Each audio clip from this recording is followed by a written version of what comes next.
This is a medium household. Now, in Sri Lankan sense, a medium household is 90 kilowatt hours a month.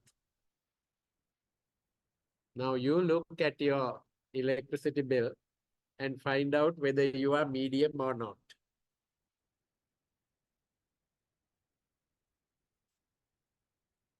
And find out whether you are medium or not. Actually, 90 kilowatt hours per month is not a large amount of electricity. It is actually really a small amount of electricity.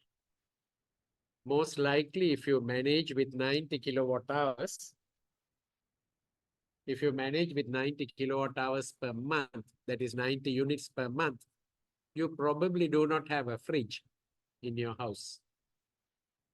So you are below average household. But the below average household is paying a well above average electricity bill. So although this household does not have all this data, but they must be feeling that they are paying a bill which is totally disproportionate to their income. Because the per capita GDP in Singapore is about, I don't know, 6-7 times of Sri Lanka. Income is 6 to 7 times per person in Sri Lanka. And all the other countries nearby, except Philippines, are charging much lower rates. The story is the same and even more complicated or more acute. It's not moving. I think it's stuck. Slides are not moving.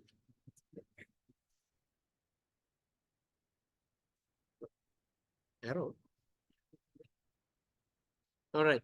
So these are the commercial customers. And this is the bill paid by SLAS. SLAS bill is this. More than Singapore. So a similar institution in Singapore is paying a smaller bill. I compare it with Singapore not because of anything. Singapore is the highest electricity bill in the region. That's why. I don't have any other reason to compare with Singapore. South Korea is here. South Korea is running a profitable electricity industry. They are importing almost all their energy. And they are here. Malaysia, a country that has a population almost equal to Sri Lanka. Weather almost similar to Sri Lanka. And they charge only half the price that Sri Lanka charges.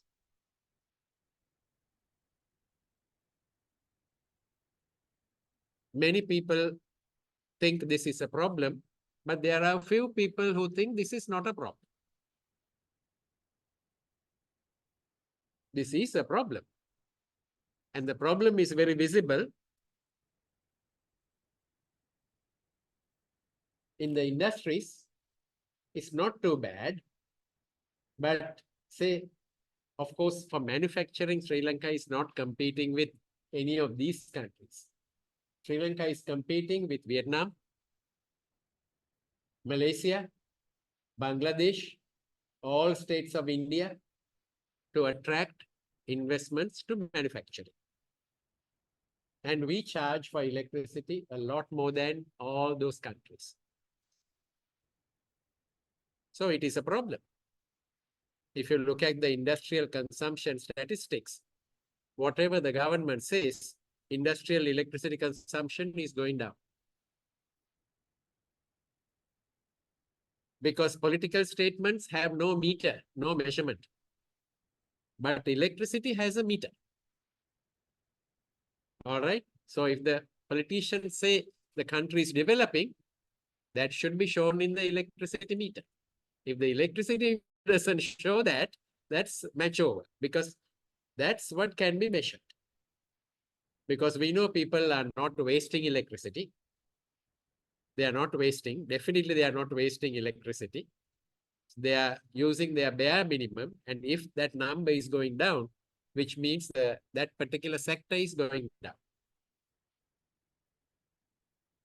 So that's why it is important to investigate what this problem is. Now, these are the numbers behind those prices. Now I go to the cost side.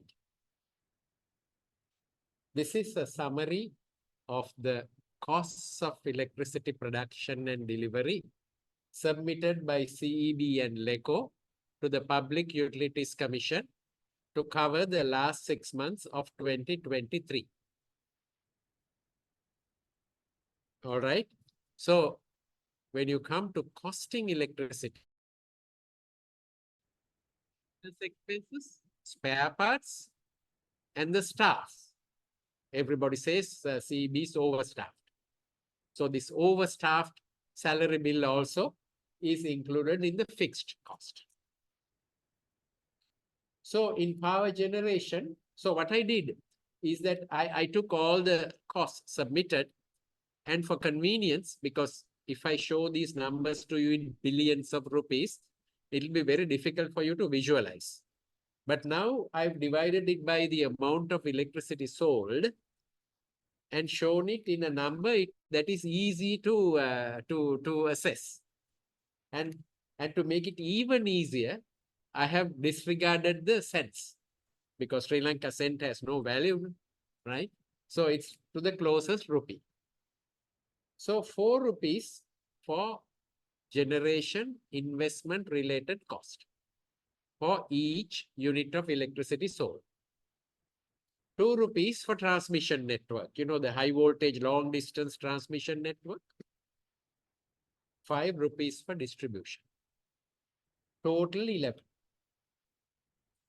Now the question we have to ask is, are these numbers reasonable? Do they compare with the similar costs in other countries? My answer to that is yes. They compare well with other countries. In spite of all the inefficiencies that we see, these numbers are compatible with other countries. Maybe if we sack half the CEB staff, that's a very drastic statement, I suppose. I hope CEB will not file action against me tomorrow. If we sack half of them, maybe we can bring this 11 down to 10. If they can manage with half. That is the order of magnitude, because we need to understand the order of magnitude. So, may be possible with a lot of difficulty, reducing staff, improving efficiency and all that, may be possible to bring it down to 9 with a lot of difficulty. Before I get on to this, I will examine this as well. Now, remember, these numbers do not include any profit. This is government, no profit. Now, the moment you privatize CEB, now they have been talking about privatizing CEB, this number will go up because the profit has to be added. This number will go up because the transmission company has to make a profit. So, not yet. Now here, there is a corporate cost, you know, the head office related costs, etc., plus regulatory fees, etc. 1 rupee. Now there's a little bit of a high number here, 4 rupees. That is because you and I enjoyed cheaper electricity from 2014 to 2022. Now, when something does not go up in price, you never appreciate it. 2014 to 2022, the electricity prices did not go up. Because the green government said, we are not increasing the electricity prices. Then came a purple government, they said, we are not increasing the electricity prices. And all of us happily enjoyed when the costs were little by little going up. So what did CEB do? You know where CEB head office is, right? Fort. If you cross the road from CB head office, what is the bank you see? People's Bank head office. So CB finance manager actually crosses the road and goes to the bank, get a loan, and comes and meets his expenses. And he has been doing it for 9 years. He has been doing it for 9 years. You think the People's Bank is unhappy? No, they are the happiest. Because if they give a loan to some other farmer and small industrialist, they will find it very difficult to recover it. But if you give a loan to CB, you keep on adding interest onto it, no problem, someday it will be paid. And what is that day? That day is now. Because that's why the electricity prices went up 3 times. All right, the electricity prices went up 3 times, and the government had to listen to the IMF to do it, because these are things that we should have done ourselves. Anyway, now all of us are paying approximately 4 rupees on a unit of electricity to repay for the past sins, not our sins, somebody else's sins. So therefore, this is a number which is too high, which should have been actually about half a rupee. CB does not need so much of a headquarters staff. And this should have been really, really small. Finance cost should be very small. Those of you who are studying finance, this is not the finance that was required for investments. Investment-related financial recovery is here. This is so-called short-term loans. Repayment of short-term loans taken to bridge the gap between the cost and the price from 2014 to 2022. These are short-term loans. So there are 2 types of loans. All right, so that's it. Now the variable cost. Now what is the variable cost? Variable cost is the fuel that you put into power plants: coal, fuel oil, diesel, naphtha. And the payments to renewable energy based electricity producers averages out to 32. Now, is that reasonable compared with other countries? Not at all reasonable. We should have been around 20 rupees. So Sri Lanka, over the last 7 to 8 years, we were at an equivalent of 20 rupees in 2015. So over the last 7 years, we ruined our electricity generating system. And now it costs 32 rupees. And we ruined the finances. And now there's a 5 rupee burden on the customers. And you and I are paying this at this moment. And the national average electricity cost, therefore price, is 48 rupees per unit of electricity, of which this is a fixed component, another fixed component, and a variable component. Now, these days, there's a lot of talk about there had been a lot of rain, and therefore this has gone down, so give us our money back. True. It is true. I would estimate that 32 would have come down to about 29 over the last 6 months. Once again, there's no need for people to shout. That passing on of the benefit of high rainfall should be automatic. Because the law of the country says renewable energy belongs to the Republic. That means to us, you and I. Renewable energy belongs to the Republic. All right? Renewable energy resource belongs to the Republic. So therefore, if it rains heavily, and brings this down, that does not belong to any politician to score points. There's no need. That belongs to the people. The systems are there to automatically pass it on to the customers. But sadly, right now, I'm sure some officials and politicians must be conspiring. No, let's not pass on the full amount. We'll pass only a small portion and keep the balance. We'll do the balance closer to the elections. All right. So that may be the thinking. Otherwise, by 1st of January, according to the law, CEB should have made a submission to the Public Utilities Commission. And in that submission, they should have clearly indicated the expected rainfall versus actual rainfall, plus many other variations. And by now, it will be clear to the public that this is the benefit of the rainfall. In my estimate, about something between 30 to 50 billion rupees. It's a lot of money. 30 to 50 billion rupees. I don't know because the data is not public yet. And therefore, not immediately.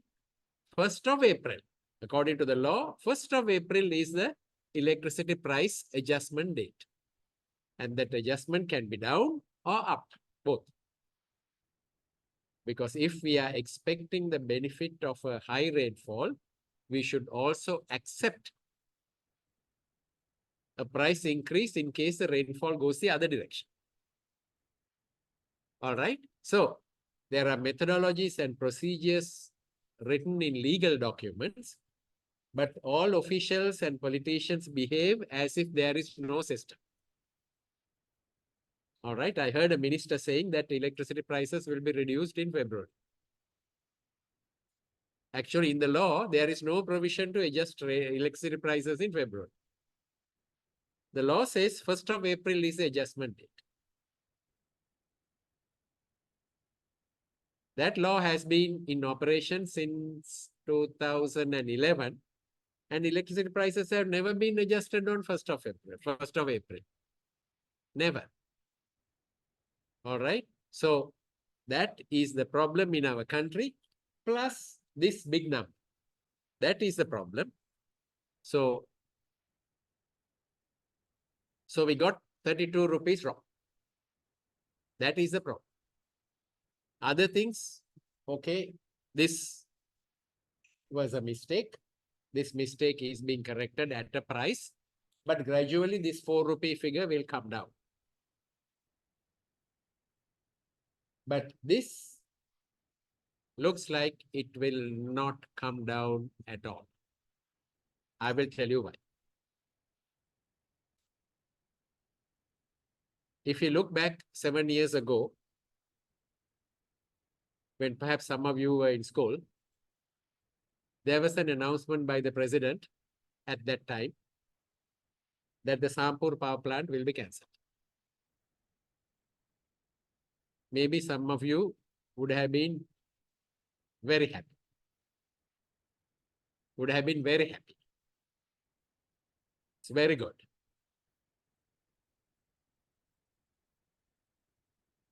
If it was built, that 32 would have been 22 last year.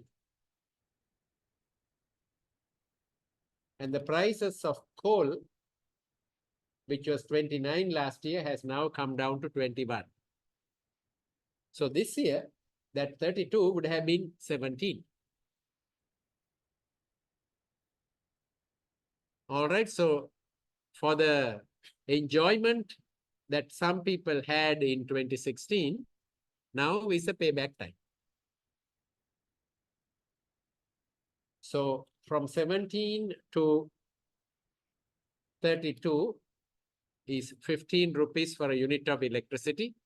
You all pay in rupees, and the central bank converts it into dollars, and the Petroleum Corporation imports oil and fuel oil, and CB pumps them into diesel power plants, and gives you electricity. And we all are happy that the Sahampur power plant was cancelled. All right. So for those of you who are sensitive to numbers, the last line is not very visible. We are spending about $700 million a year because of that single decision. $700 million a year for the foreseeable future. All right. And Sri Lanka's total international debt is $51 billion. We owe other countries 51 billion. And we are adding 0.7 billion every year because of that single decision. It's happening. It's going on every day. So 700 million every year is about $2 million every day from this morning to this evening, $2 million. All right, $2 million. That is about 700 million rupees. With 700 million rupees, if you want to visualize the magnitude of 700 million rupees, you can build one rural hospital with 700 million. All right, that's the order of magnitude every day.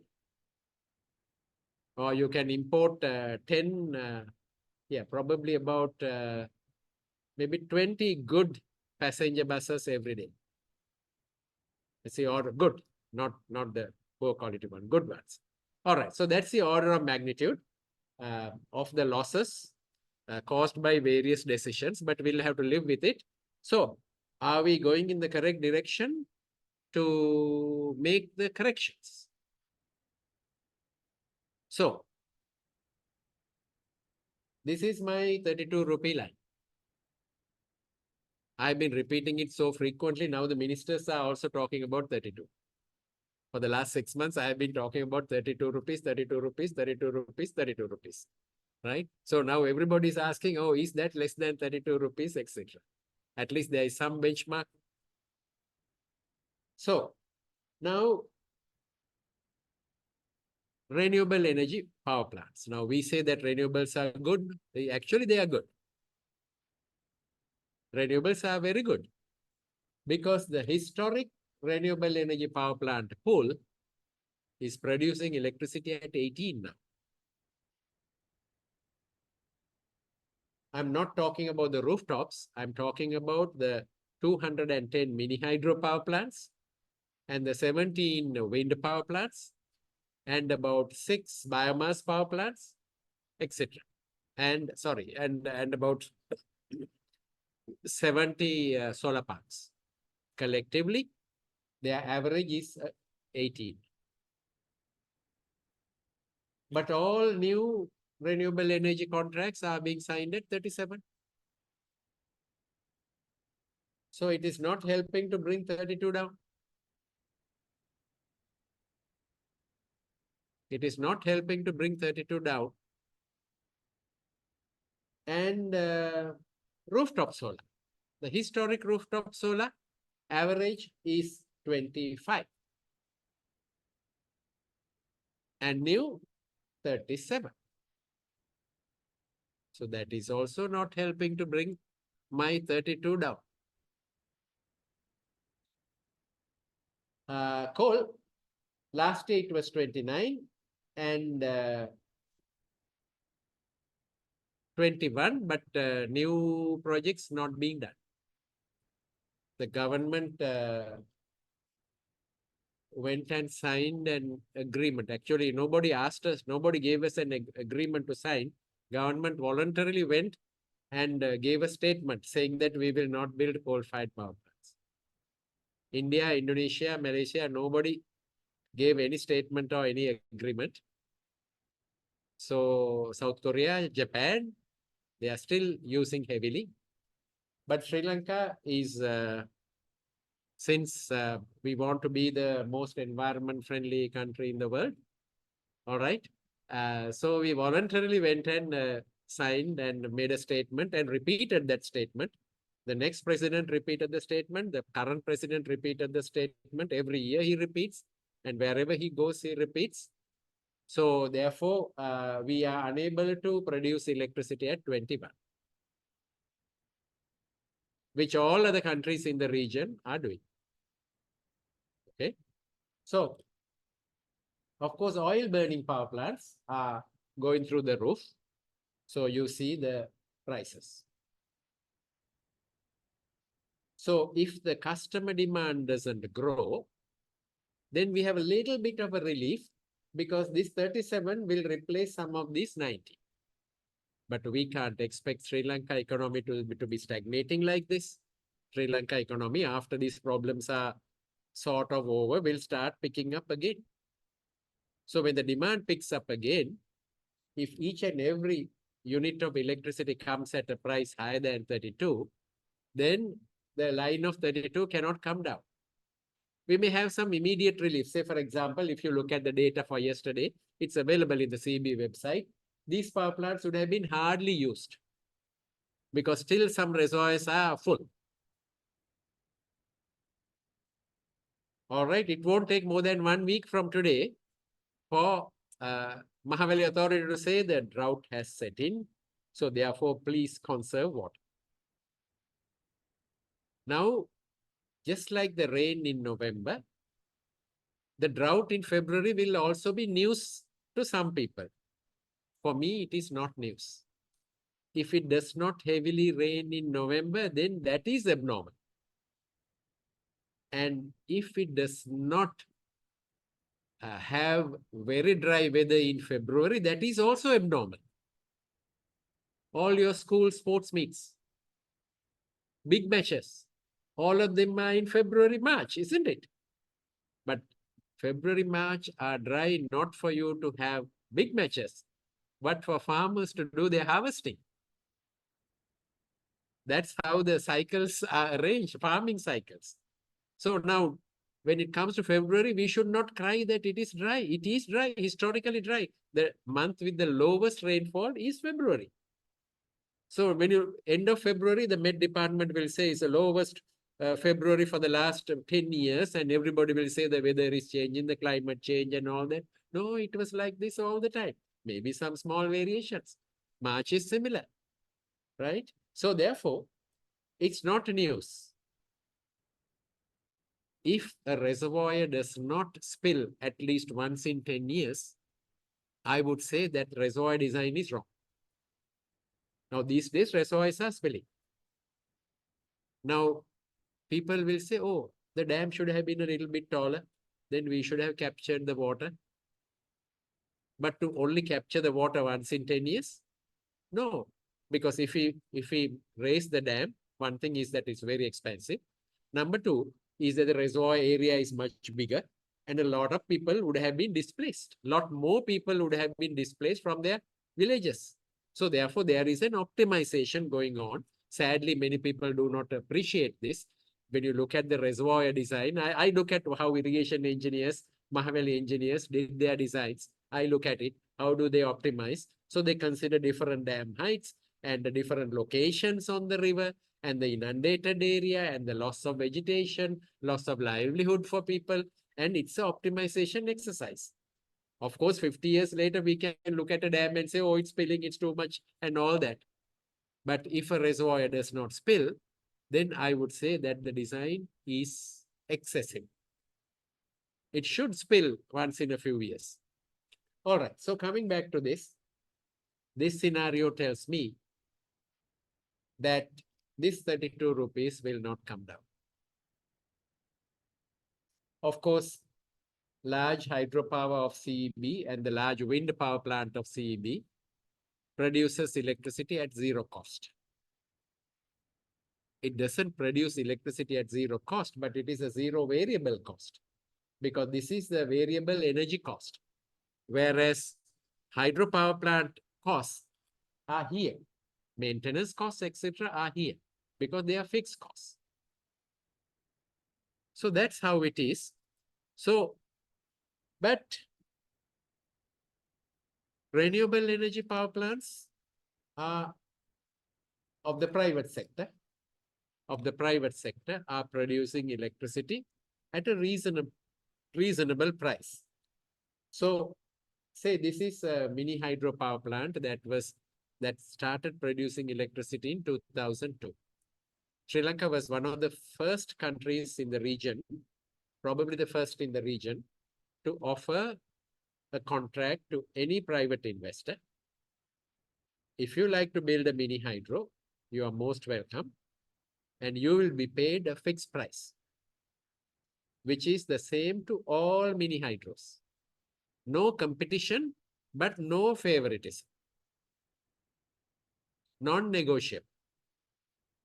So every year in the month of January, there is a newspaper advertisement saying anybody producing electricity from hydro, private sector, producing and supplying the grid will be paid, for example, 11 rupees and 10 cents. So everybody is paid the same price. Fair enough. So this particular project was, of course, there are ups and downs in the pricing, and it came down and it went up. And in 2022, it was paid 9 rupees. There's a particular calculation to do that. And here, because the rupee dropped, now the dollar equivalent is very low. It's about 3 US cents per kilowatt hour. What I am coming to is that in case we agree to pay this at, say, 6 US cents, because this is about the time the mini hydro group was saying, okay, we are not bargaining too much. Mini Hydro Association, I even remember hearing this. We are not bargaining too much. You pay us the equivalent of 6 US cents. All right, that's a deal. Equivalent of 6 US cents. So you take the US dollar, multiply by 6, divided by 100, and that will be the price of a unit of electricity. So if that happens, today it would have been 20 rupees. Somewhere here. Beyond because US cent is 3.2 Sri Lanka rupees into 6 is 20 rupees. So it will be beyond the scale of this graph. So I'm so happy that the government at that time was a lot wiser than the governments that we have now. They said, look, you are a local company. You make your investment in rupees, and your business is viable as a rupee business, and you are using a resource that belongs to the people. The God-given rain doesn't belong to you, but it is temporarily given to you to produce electricity and to give to the people. And as a business, it is a viable business. Otherwise, you will not do it. So therefore, you will be paid in rupees. So therefore, today this mini hydro is producing at 9 rupees, and the equivalent US value is about 3, and significantly helping to cushion the electricity prices down. I call it somewhat the Vimala Surendra theory, because nowadays you would hear that there are investors coming to Sri Lanka asking for their renewable energy to be paid for in dollars. So we pay for oil in dollars, and we will be paying for wind also in dollars. So there is really no benefit of the resource being indigenous. You will hear it in the media more and more in the coming weeks, that so and such a company is asking for payment in dollars. So therefore, those payments will not insulate us from the exchange rate variations. Now, the beauty of renewable energy-based electricity generation is that it is indigenous, it is virtually pollution-free, and it is a rupee-based payment. So therefore, we are more or less insulated from the problems of rupee depreciation against the international currencies. But the moment we agree to pay in dollars, that last benefit is gone. The last one is the visible benefit. So this is that same project that I showed in the previous graph. Very low. These are the rooftop solar that is being signed now, this gray line, 37 rupees. And from 2016, there have been agreements signed for rooftop solar on a stepped pricing. 22 rupees for 7 years and 15.50 for the remaining period up to 20 years. Recently, this group of rooftop solar owners went to the ministry crying all the way.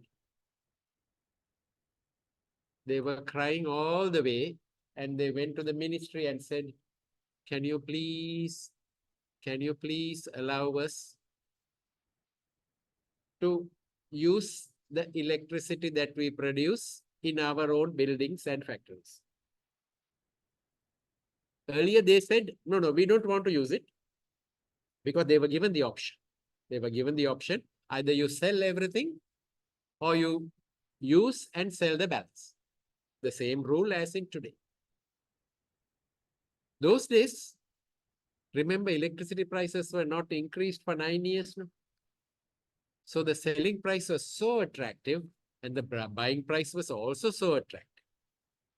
So it was significantly profitable for them to sell all they produce and buy subsidized electricity.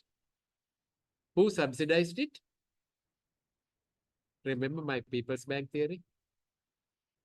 So People's Bank gave the money and now all of us are paying all together.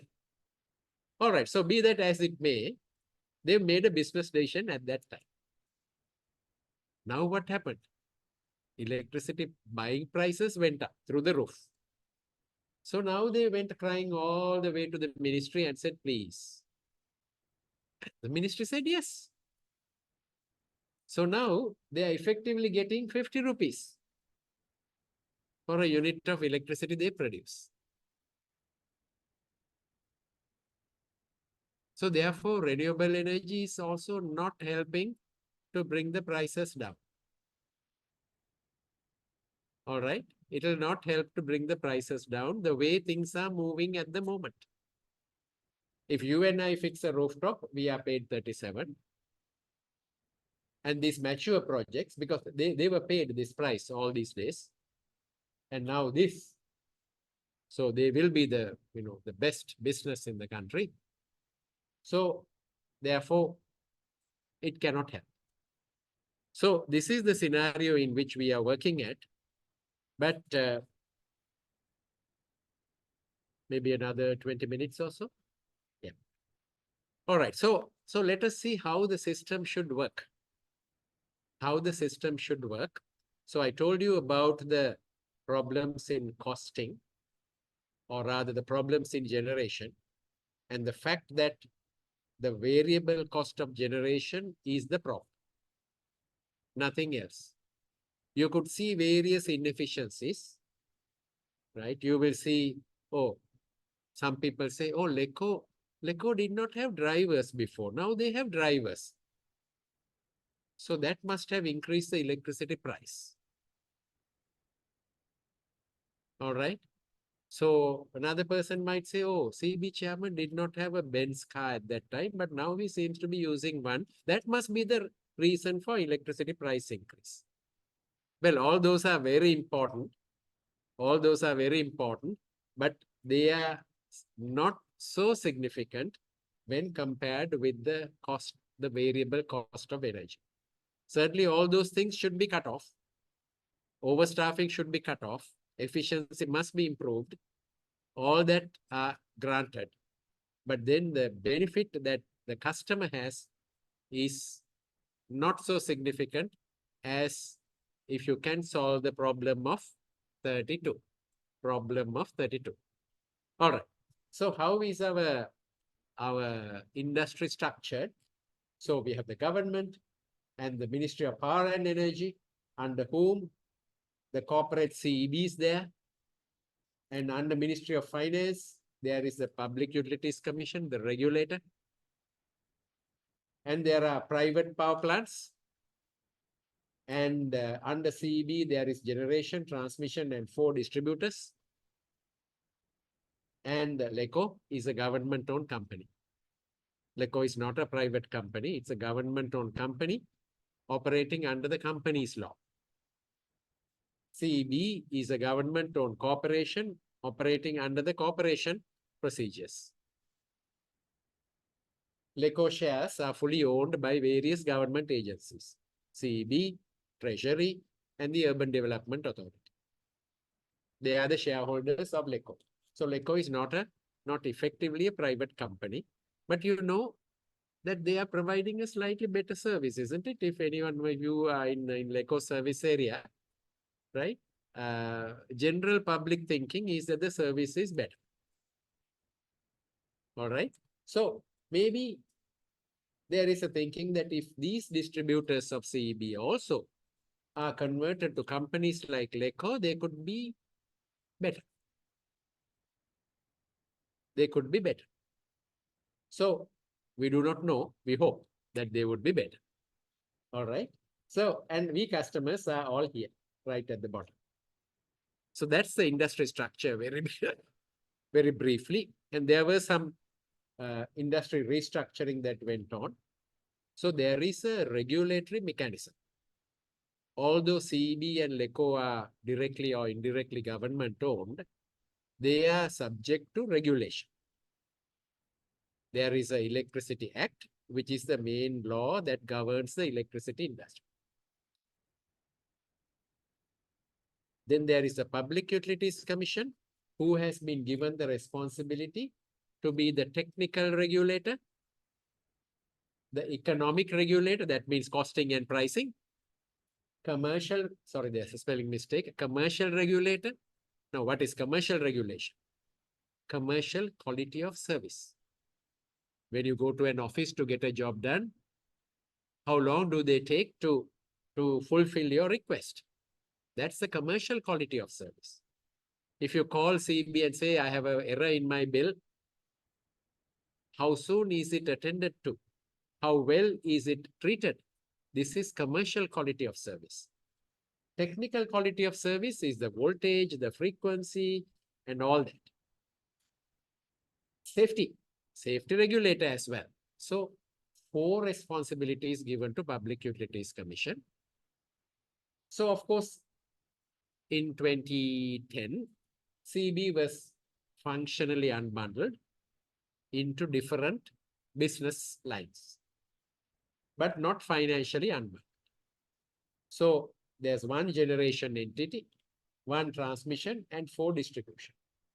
And they are issued licenses.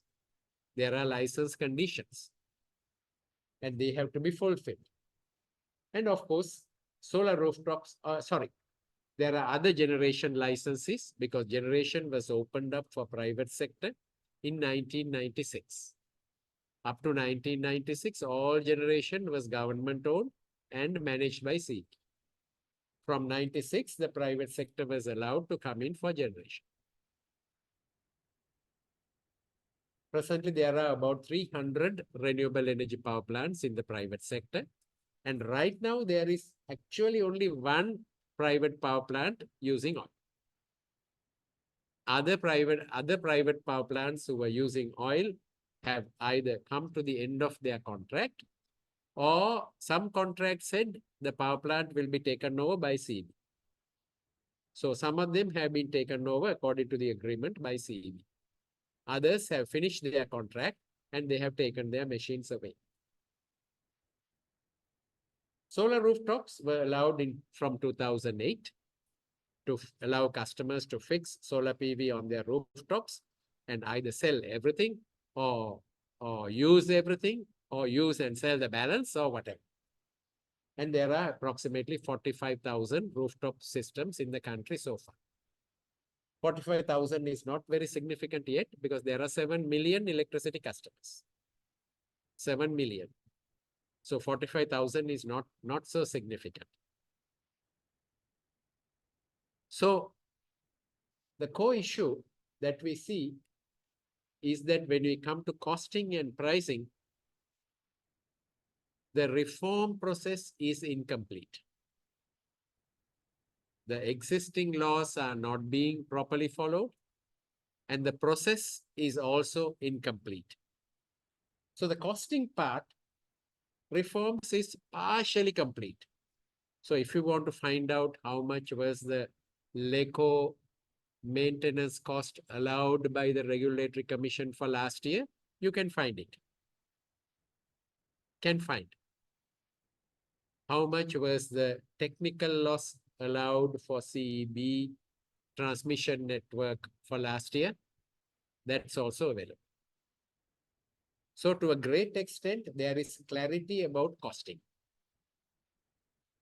But pricing reforms are not fully operational yet. Costing and pricing are two different things, but they are interrelated. In principle, price should be equal to cost. That's how the private sector operates. Price should be equal to cost, and the cost will include a profit element as well. In the electricity industry, the profit is also a regulated profit. It's not any profit. So the system Sri Lanka is following is that profit is built into the fixed cost. Profit is built into the fixed cost. For energy, there is no profit allowed. That was done keeping in mind that in the future, the grid will become just like a highway. The grid should facilitate you to produce and sell to somebody else. In the future, the national grid, the transmission and the distribution network should just be like our road network. Now, all the vehicles going on the road doesn't belong to the municipal council or the RDA. No, they do the road network, and the police do the traffic management, and people's private vehicles go all over. All right, so someday the national grid also will be like that. So there will be infrastructure companies to whom a fee has to be paid, and there will be a traffic policeman, and technically we call it the system operator or the grid operator, who will manage the network power flows, and the customers and the producers will talk to each other and buy and sell. Not yet, because it's a little bit difficult compared with the road network.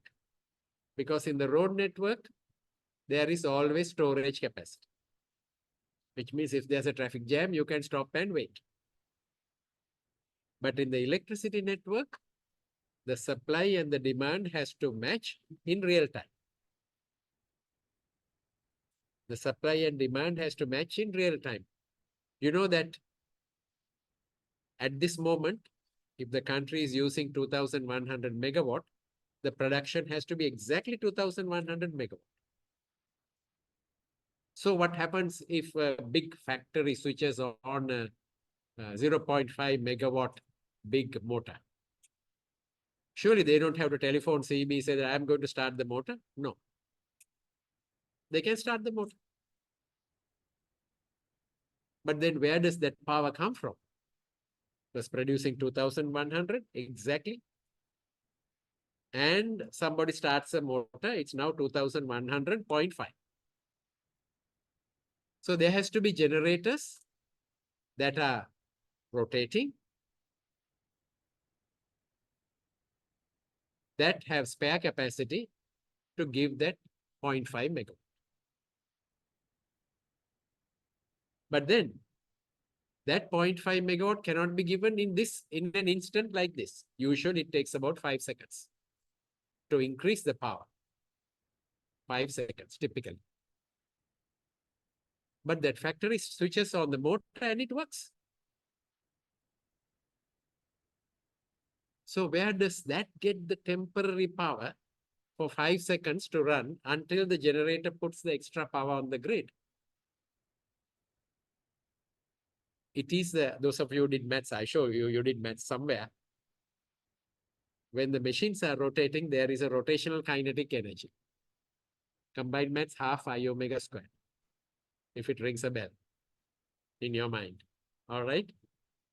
I is the moment of inertia. Omega is a rotational speed.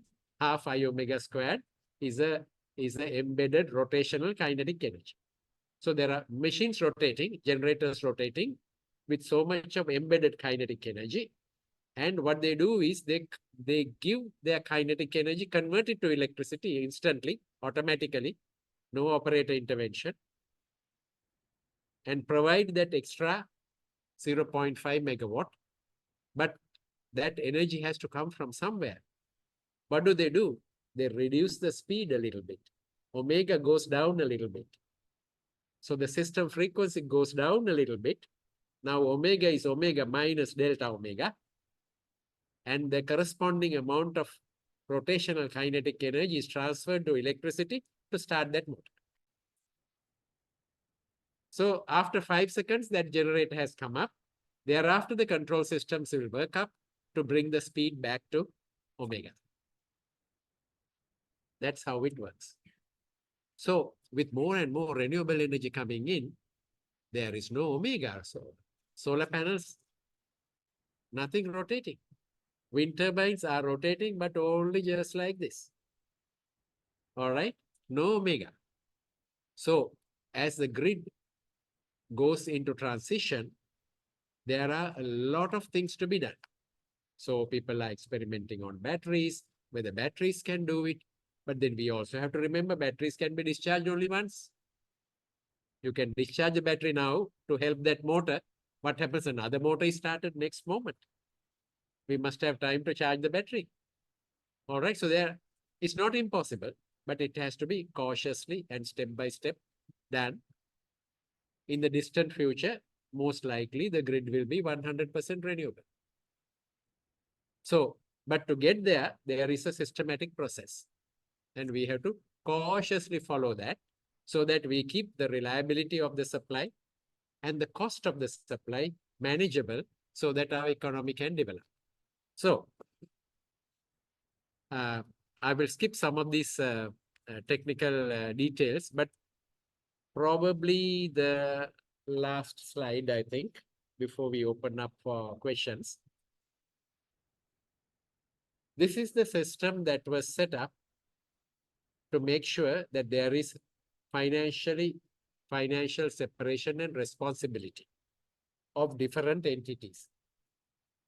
So, say we customers approximately pay about 48 rupees a kilowatt hour. But these distributors are different to each other. Distributors are different to each other. There are some distributors, say CB Group 3, in some places when you make a phone call, they'll have to travel 40 kilometers to attend to your call. All right. So the cost of servicing customers is very high. Say here, it's mostly Colombo City. It's cheap. So there are differences between distributors. Then when customers pay their bills, the distributors should be allowed to keep their allowed costs. The regulator determines these costs. And then the balance is transferred to an account like this. And if the government says, look, I am willing to subsidize some customers, then the government has to put that money in. Actually, I did the calculation to find out that the government doesn't have to put any money in. It is negative. Looks like small profit. Small profit to the government. So I am also suspecting some of these numbers are a little bit low, on the low side. It is quite possible that the profit element of these was not included by CEB last time. So anyway, this is the number I got. So, and these are the payments that have to be made. What I was coming into is that if there is a lot of rainfall unexpected, the money should accumulate in this account. And the procedures say that this account must be published. Not all the accounts, but this account must be published. It should say so much of electricity sold to LECO and the income was so much. Like that, every month it has to be published. So much paid for generators, and if rainfall is very high, these expenses will go down. And there will be money accumulating here. So even I am guessing how much money will be here at the moment because it is not published. But if it was published, you and I will know, oh, 35 billion rupees is accumulated here as of 31st December. And we customers can expect a 4 rupee reduction in the electricity prices. But now we don't. So that's the beauty of following a system in which certain accounts are transparently published and given for public information. And the people need to have confidence that we have to pay what it costs. And the costs are transparent and visible to us. And that the costs are reasonable. So that's where we are. Perhaps I will just give the very last slide. How do you convert the cost to a price? Now, this is a schematic of the electricity supply system. There are bulk customers. There are medium-sized bulk customers. There are household customers. There are other retail customers. Or if you go from this way, households, other small customers like the shop nearby or the small industry or religious premises. They are small. And the bulk customers, such as the medium-sized supermarket, all the industries, and the big bulk customers, such as the big industries and big buildings. So I told you the national average cost of electricity is 48 rupees. But it costs only 46.88 to supply these customers. Because they are at the upper end of the network. It's cheaper to supply electricity to them. Now, we should not turn around and say, oh, you are a big customer. You are a hotel in Colombo. You seem to be having a lot of business these days. Therefore, you must pay 50 rupees.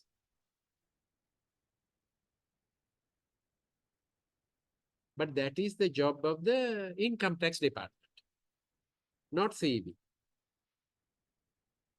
The price of electricity should be what it costs.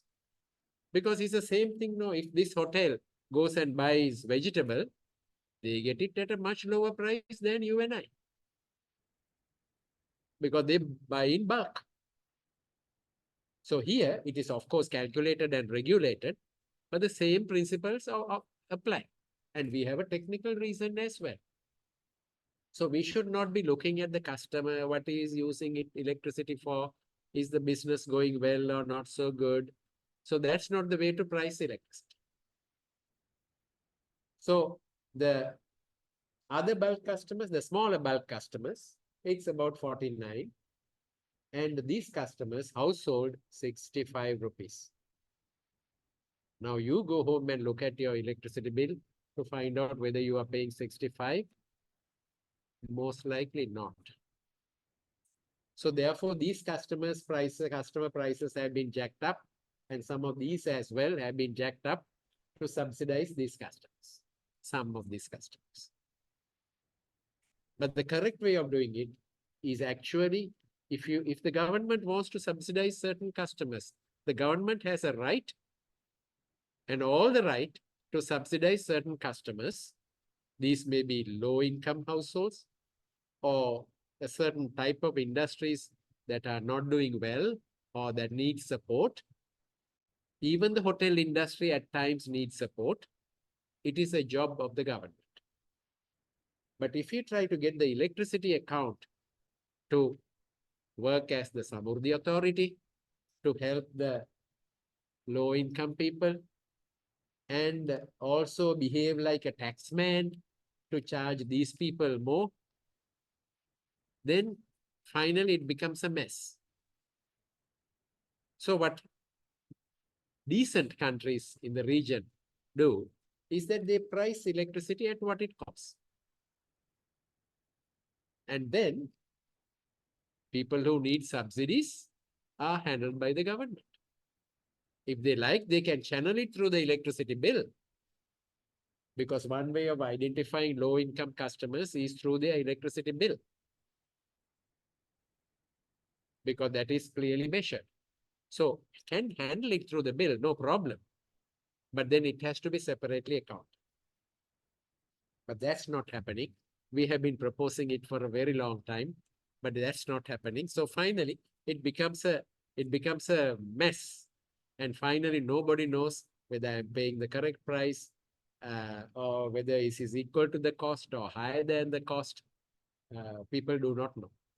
Then finally, everybody is suspicious of the whole system. That's how it is, isn't it, right now?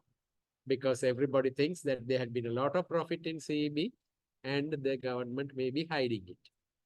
But if the procedures are followed, there's nothing to hide. Absolutely nothing to hide. Because number one, as I said, the fixed costs are in the correct range. So these decision makers don't have to worry. They can, bring any evidence from abroad. Fixed costs are in the correct range. Maybe they can come down by 1 rupee, 1.5, etc., but not by a huge amount. So it's not that the problem is in the generation cost, which has to be resolved. If we don't resolve it, there are many ways of resolving it. Say, for example, renewable energy is still coming in without any competition. Renewable energy is coming in without any competition. Because it is only competition that brings the prices down. All right, it has been proven. There have been several competitive processes, and the prices came down by 30 to 35%. But then various governments keep on changing policies and procedures. And right now, all renewable energy comes without competition. It's not the same price to everybody. Remember, I earlier said in the 1990s and 2000 up to about 2015, it's the same price to everybody. Then 2015 to 2019, competition. So every year there is a bidding round. And the prices came down by 35%. From 2019, neither here nor there. It looks like, if you know the correct people, you can bring a project forward. So which is not good for the customer. Because right now, I'm sure you have heard that a project is being talked of. I just put my bar chart again. 50 rupees. Here. 50 rupees. And to be paid in dollars. Denominated in dollars. So there is, those of you who are sensitive to financial terminology, it can be denominated in dollars, which means the agreement is in dollars. So if the rupee goes down, if the rupee goes down, the dollar value remains the same. So therefore, the rupee equivalent goes up. All right. But if it is denominated in rupees, then if the exchange rate crashes, nothing happens. All right. So a benefit of renewable energy is the insulation from the exchange rate fluctuations, and that will be lost if we sign agreements denominated in dollars. So Sri Lanka has never signed any renewable energy agreement denominated in dollars so far, but we do not know within the next week or two, maybe tonight, we don't know, things may be signed up. So there's a lot of opposition for that kind of agreements. No competition, dollar denomination will have big problem for our renewable energy portfolio, which means finally where this 32 will settle down, we do not know. It will keep going up and up. Presently, we may see a little bit of a relief because of the high rainfall. And number two, because the customer demand is not growing.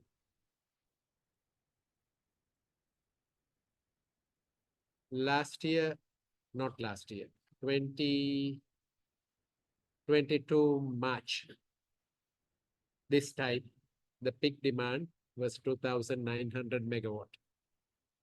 2,900. Now we are late January. Today, at this moment, the time is 6:25. Maybe by about 7 o'clock, the peak will happen. The day peak, the evening peak. It will be about 2,100. So you can imagine how much the economic activity has gone down. Probably by about March, when the temperatures increase and people start using more fans and perhaps some more air conditioning as well, it might jump up to about 2,300 at most, compared with 2,850 actually, 2,850 exactly 2 years ago. All right. So we are nowhere near where we were 2 years ago. That's how it is. Thank you very much.